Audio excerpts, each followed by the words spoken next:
Welcome to Sinister Heroes. I'm your host, Danny Iniquitous. Thank you for tuning in. If you're new to the channel, there's a channel about Dungeons and Dragons where we try to take a darker tone with everything we do here. So if you like edgy kind of content, definitely hit that like and subscribe button. A big thank you to our Patreon supporters. Thank you so much. We love you guys. What you do for the channel is amazing. And a big thank you to our good friends at Dice Legion. Use the promo code SINISTER and get 10% off all of your purchases. If you haven't heard yet, you can check us out at Critical Failures, which is a live stream of a game that we're doing. It's Icewind Dale. Check it out. The link is in the description. I'll be posting about it as we do updates and start really fleshing it out and getting our scheduling and everything set up. But right now we're Wednesday at 9:30 Eastern time, which is my time.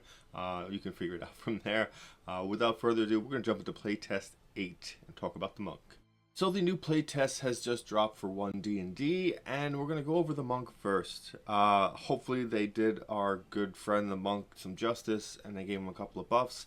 Some of the things here you will see I'm probably going to repeat, as I did playtest 7's coverage of the monk like forever ago, it feels at this point. So some of the things might overlap. So if that does happen, I apologize if you heard it before. But there have been a couple of changes, so we're going to try and pick them out and try and get an understanding of why their purpose is, as well as to see what they actually do mechanically. So one of the changes right off the bat comes with martial arts. Your dexterous attack now allows you to use dexterity for your grapple or shove options. And what this does is really give you an opportunity to be a little bit more tactical and a little bit more creative with what you can do in combat, as dexterity is such a huge part of the monk.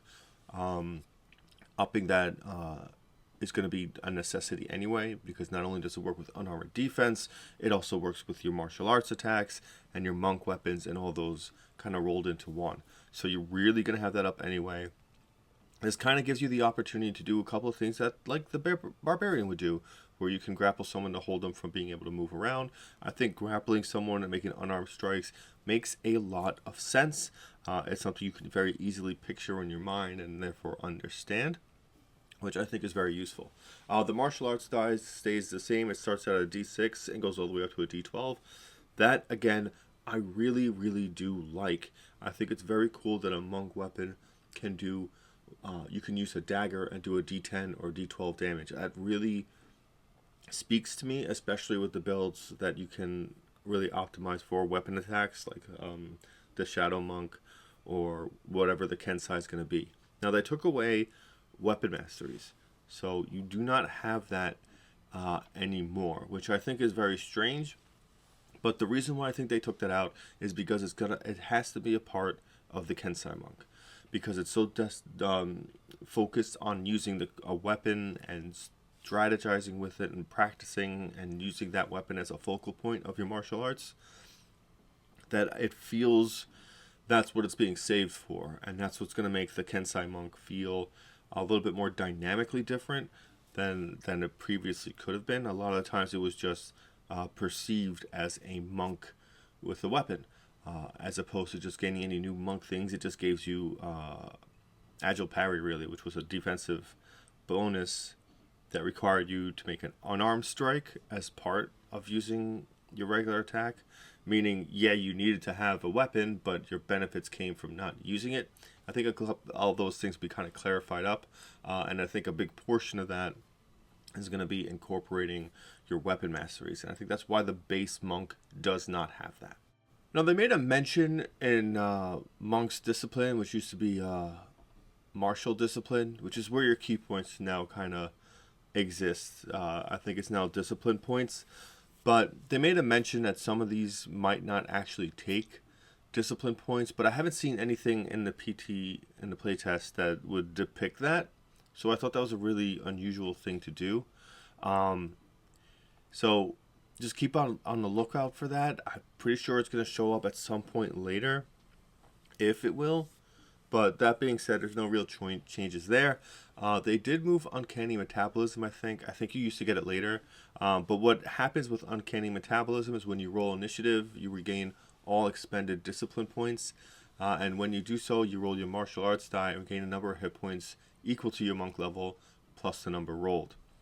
And you can only use this once per long rest, which is great, especially getting it so early, because it gives you the opportunity to really learn from the way you're playing with your DM, the way your campaigns go, how you could feel with discipline point expenditure, where you really have to hold on to them, or you can use some kind of free will. And it's a good learning tool, especially if you've never played a monk before, or played a sorcerer, because sorcery points kind of work in the same fashion, where you have these options to use these points, and it's a separate resource you have to manage. And since you don't gain a lot of them, it's very intricate to kind of know when the right time to use them is, and this gives you a little cushion for that. Unarmed movement kind of stays the same. Deflect attacks, actually, I think got a little bit better. I don't know if it was in the previous version, but I definitely think it's worth noting that it's not just ranged attacks.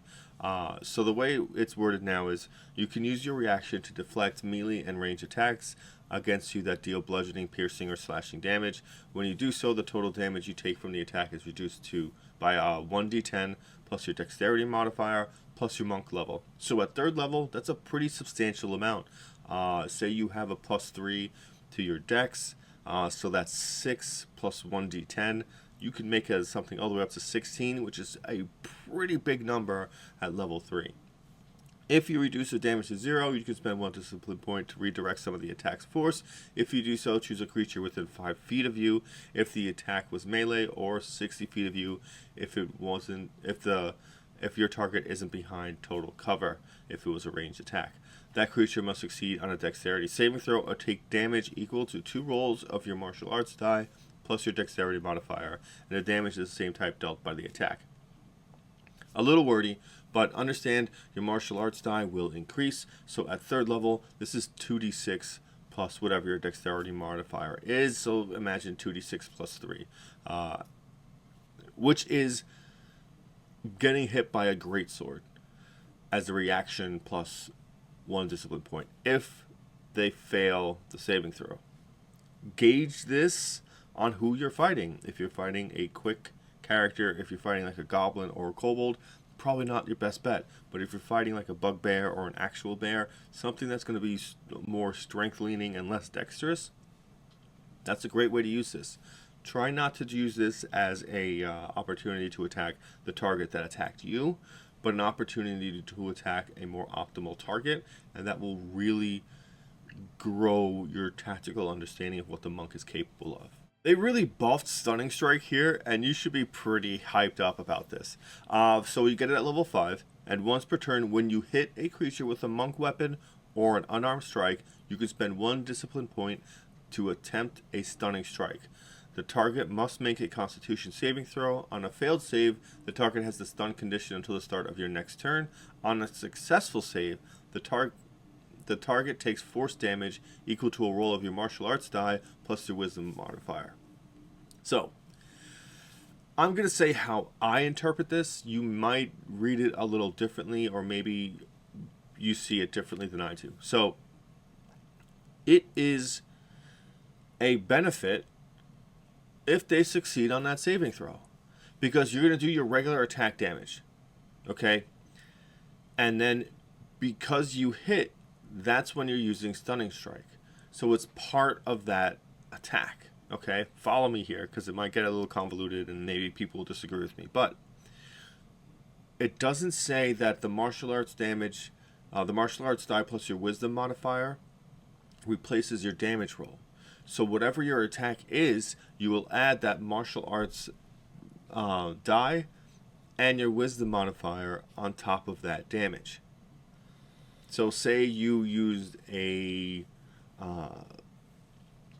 dagger, for example, and at level 5 your martial arts die is 1d8. Okay, so say you did use a dagger and you hit 1d8 plus your dex, which at this point could be a +4. So we'll use that because 4 is also my favorite number. So 1d8 plus 4 plus 1d8 plus, say, 2 or 3 or whatever it is, on top of that regular attack. Now you can only use it once. So if you succeed in stunning the target, that's fantastic for your entire party. If you don't, you upped your actual damage for the round. So now there's no downside to missing. You can use it once per turn, but you're basically getting almost like a half smite out of this.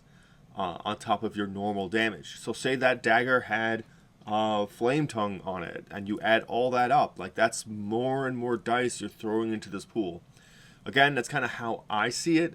Maybe some other people might interpret it differently, but that's kind of what I gauged from where the wording is and how everything's stated, which is awesome, which is a huge buff, and you can throw it on whenever you want. You have to land the hit, so you don't miss it if you don't use it that round, if you miss every attack, which is great.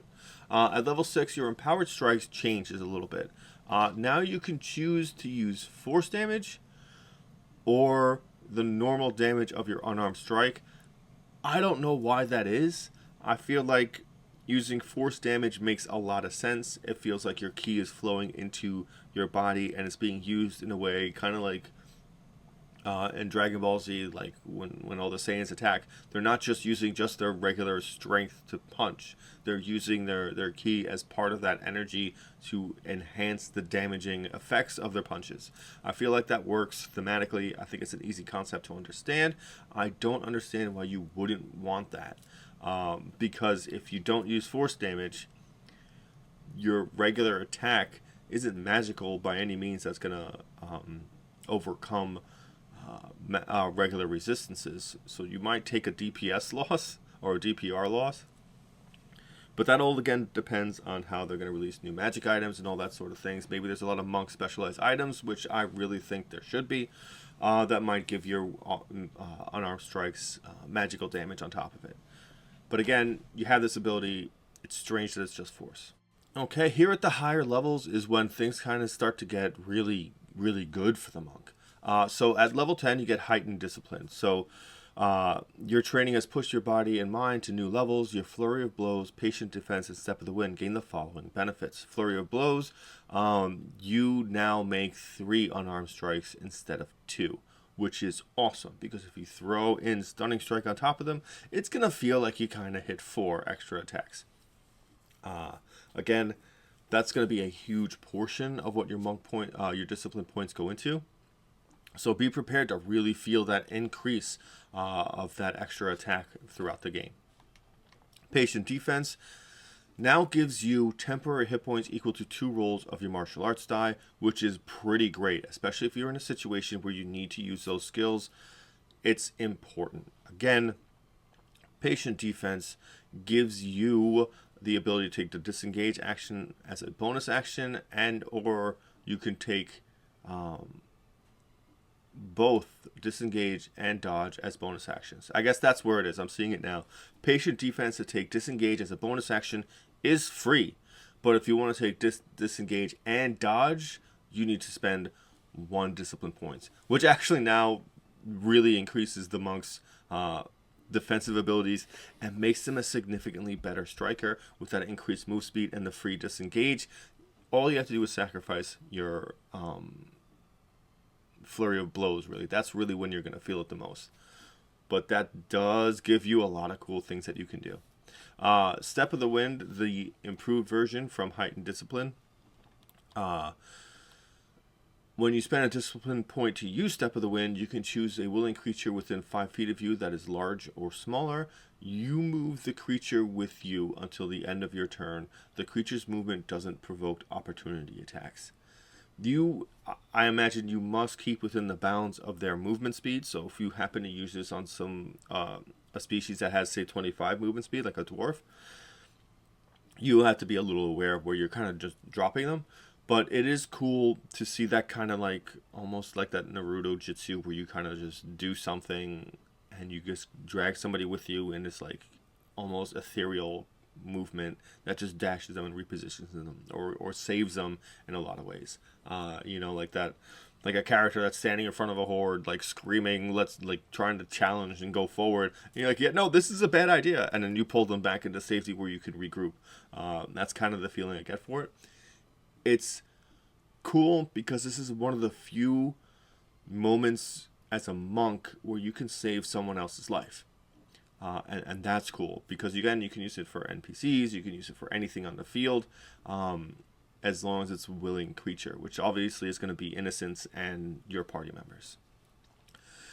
Deflect energy is still here. Again, this has to do with magical damage types. This ups your deflect attacks to hit any damage type that's not just bludgeoning, piercing, or slashing. So you get hit with a spell, throw this out there. You should be using that reaction for this mainly, especially considering at this point you can just reduce the amount of damage you take from everything. I think that's more of a benefit than it is an opportunity strike that will rarely pop up. Now you get Disciplined Survivor, gives you proficiency in all saving throws, which is something the monk already had. Perfect Discipline, when you roll initiative and have 3 discipline points or fewer, you regain an expended discipline points until you have reached 4, which is great because you'll always have at least 4 in your pocket. 18, again, this is super high level. At the start of your turn, you could spend 3 discipline points to perfectly bolster yourself against harm for 1 minute, or until you have the incapacitated condition. During that time, you have resistance to all damage except force damage. That is massive. That is a huge defensive bonus to you, which I think is really, really cool. At level 20, you get Body and Mind. You've honed your body and mind to new heights. Your dexterity and wisdom scores increase by 4. Your maximum for these scores is now 26. That sounds a little odd, but later on in this playtest, it mentions under feats for ability scores. Once you hit level 19, your ability score maximum goes up to 22. Why they did this, I don't know. I think it's weird that you get a +4 bonus, but it doesn't necessarily mean you're going to have 26 when you get this. But the +2, well, actually, that defensive bonus might be pretty high because it's your dexterity modifier and your wisdom modifier. If they go up by 2 each, that should be 2 for your AC per thing. So you might get 4 AC. My math might be horrible, but that's big defensively. Again, at this point, you're starting to really feel that the monk has now gotten significantly tankier, which is something that's interesting. The last part of the playtest is Warrior of the Hand. This replaces the open hand monk.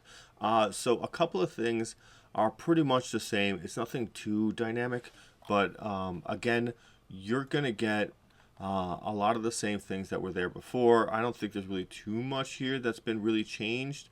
In regards to that, again, at level 3, you get Open Hand Technique, which lets your flurry of blows impose one of the following effects on a target. They can't take opportunity attacks, which is great, until the start of its next turn. Push, that the target must succeed on a strength saving throw or be pushed up to 15 feet away from yourself, which can be great, especially if you're fighting in dynamic areas, because you can throw them off rooms and staircases and things like that, which can be fun, thematic, and just something cool to do that you haven't done before.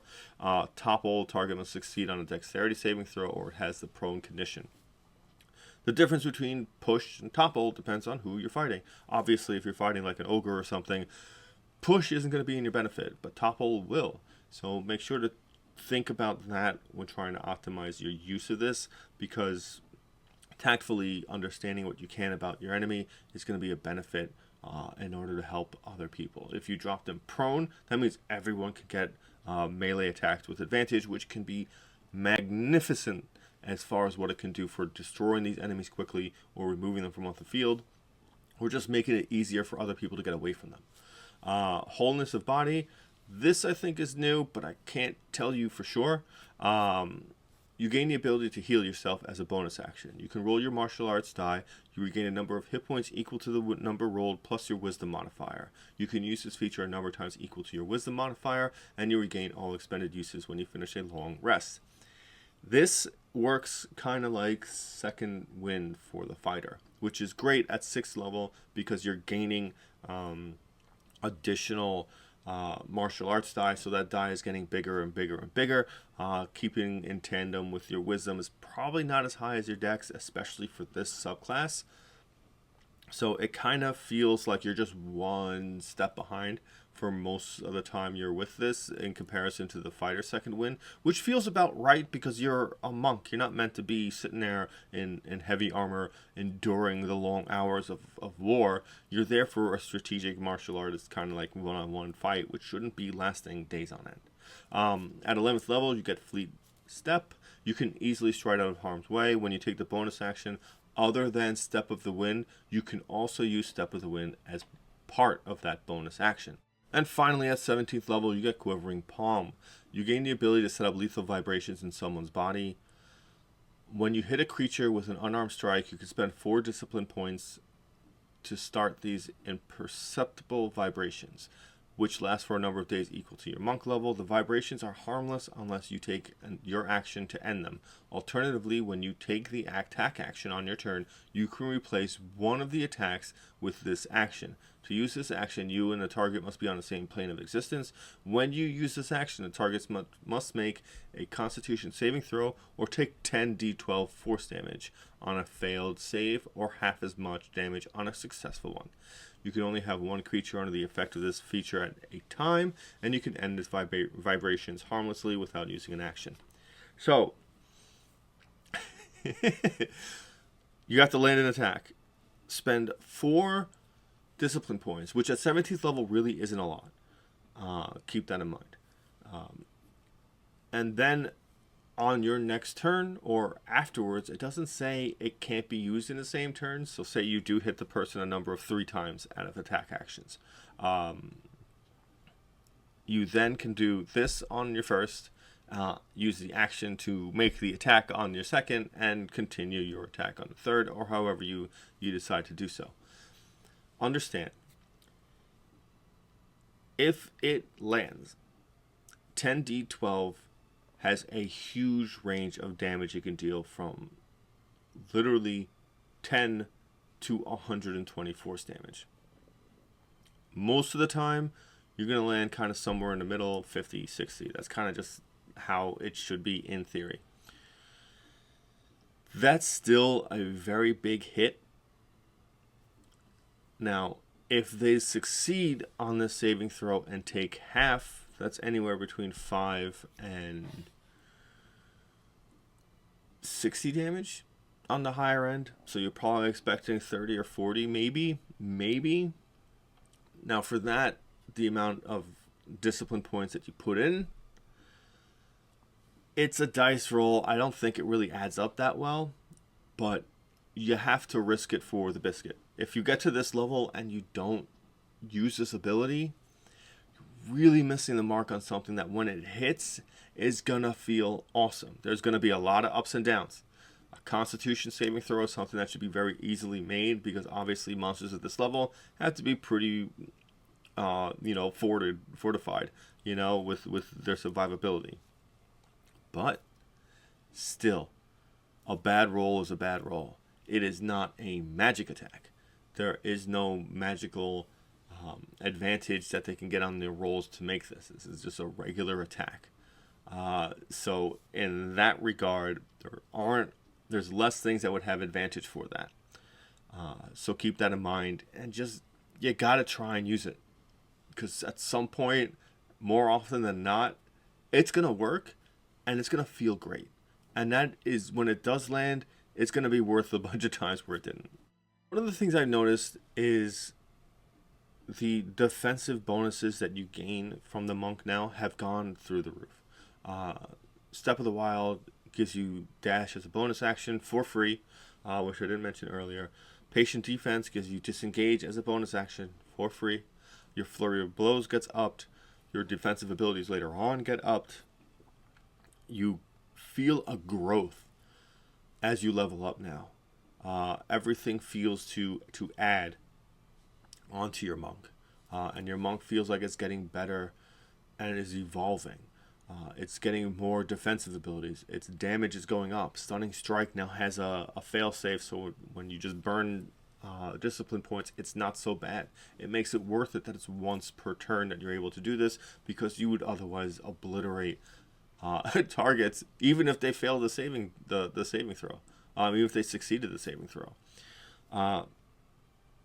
It feels like if this is the monk we get, I don't think we have so much to complain about.